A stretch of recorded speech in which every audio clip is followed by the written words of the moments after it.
Hi, everybody. Jeff Slakey at the Alderbrook Resort for the Affordable Workforce Housing Summit put on by Peninsula Credit Union and other great organizations in Mason County. Sitting now with David Timmons, the city manager for the city of Port Townsend in Washington State. Hi, David. Thanks for sitting with me. Oh, you're welcome. Tell me a little bit about Port Townsend nowadays. It's beautiful up there. It's beautiful up there. It's a challenge. It's a beautiful community, but it's somewhat isolated. It's got a lot of challenges, just like every other community in the country. What has the city of Port Townsend tried to do to be supportive of affordable workforce housing? I've been doing a lot. The problem is, really, though, is you can't do it alone. You have to build partnerships, coalitions, and that's been the biggest challenge for us. In terms of what we're doing as a municipality, we're doing a lot. I've heard that zoning and incentives are possible ways of overcoming barriers for affordable workforce housing. Has that worked out in Port Townsend? Well, we've tried. We've put those in place, but as I mentioned, that's in and of itself is not going to help to solve the problem. It's got to be part of a fabric or a kind of a jigsaw puzzle of solutions that have to come together both between the public and the private. Talk to me a little bit about what you consider the other homeless. I was looking at some material that you were presenting today, the other homeless in the community. Well, it's we have a lot of people who are sort of in that low and moderate income level who are generally employed in the retail sector, service level jobs. They're barely above minimum wage. But they may have 3 or 4 jobs that they're trying to work on just to maintain, but they're couch surfing because they can't find housing, so they're doubling up, tripling up, quadrupling up. They're living into, these are people who would accept housing if housing was available, but they have to find alternative solutions, and they go into living in RVs, they're living in campers, they're, just almost, they're what I would consider the other homeless, as opposed to the homeless that we talk about, which have the mental challenges and other issues. Where are the availabilities for affordable workforce housing in Port Townsend? Is there enough within the city limits that you have found or keyed in on areas to build, or are you looking outside of the city limits and then bringing them in eventually, or? Well, it's a challenge because we don't have a lot. In fact, right now, in terms of rental properties, there's zero inventory available. We did a study. It showed that if we have a deficit of about 300 rental units right now. So basically, if we built 300 rental units, we could fill them up tomorrow. Wow.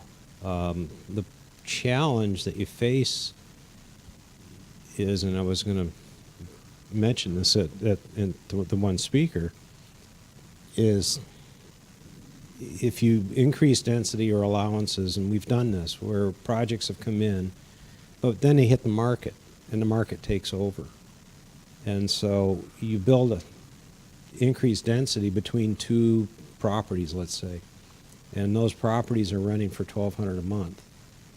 You're going to rent those properties that you build at $1,200 a month.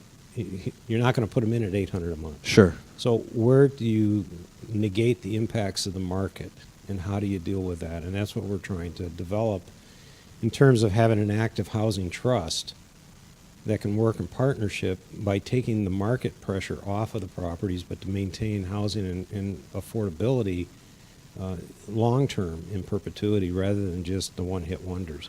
Has city government worked to alleviate any kind of permit burdens or decreased times for builders and things like that? Oh, yeah, we've done all of that. And like I say, all of that works well.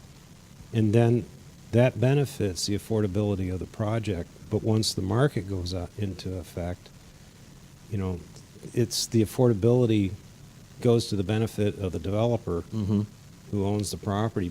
But the market, they're still going to put it back on the market at market rate. They're not going to pass that affordability credit through unless you put some conditions. So we tie a lot of those credits and fee waivers and other deferrals and exemptions to affordability. You've got to guarantee us that this property is going to be put on the market at an affordable rate. The problem that you're going to find is that when you take the income levels and then you factor that in, like a loan qualification, or 30% of that goes towards your income, and then you look at how much of that money is going to generate income to service debt on a particular project, then pencil out. Does this talk to me a little bit about when you tell a builder that so much percentage has to be affordable housing? What is their response to those types of requests? Well, the first thing they want us to do is cut their cost, Uh-huh. give them some break or some kind of thing, and we've done that. But like I say, the challenge then is, how do I maintain that unit or that property in perpetuity so that it just doesn't suddenly become, like for Habitat, for instance, has a clawback provision where if you go into a Habitat house, then there are protections and guarantees that if you sell that property in the future, they buy it back, you get an equity share to move ahead. And we've done the self-help projects. We've worked with the agencies on those. We've done just about everything you can think of.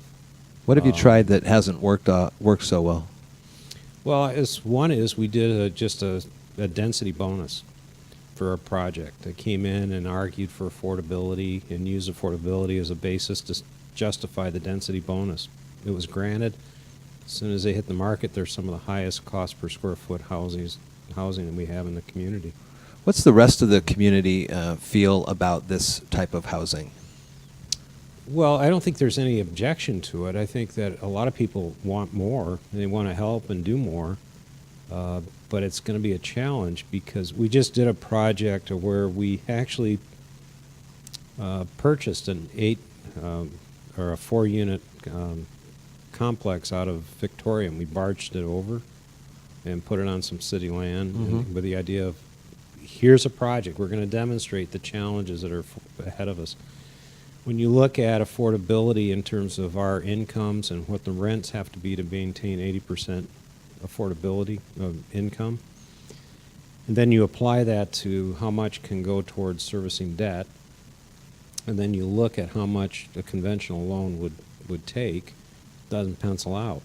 So what we had to do is we had to come in as a municipality and finance the project, but we had to put the financing at 40 years at 0.5% interest to make it pencil out and maintain affordability. And that's only for 4 units.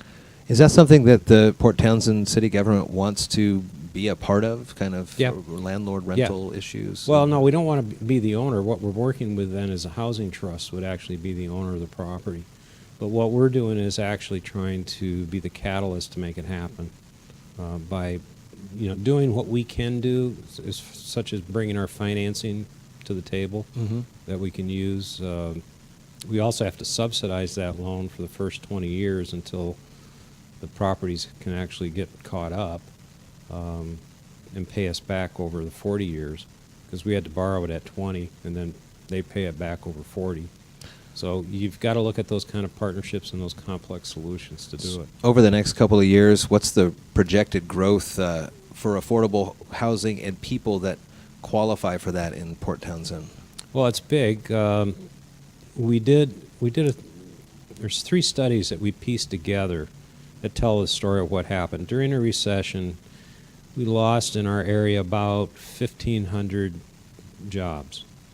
And they basically were service sector jobs that were in sort of the retail industry up there and related to the tourism.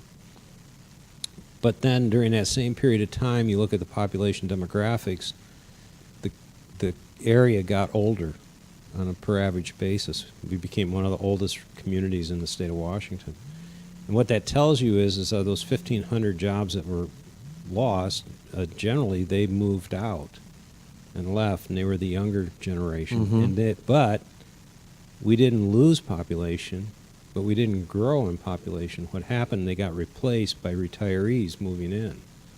Then when you marry that up to the housing studies that we did, we found out that the housing stock that was the rental housing stock that we had before that was being rented to those retail sector jobs got bought out by the retirees moving in, and our second homes skyrocketed, and the rental units, plummeted.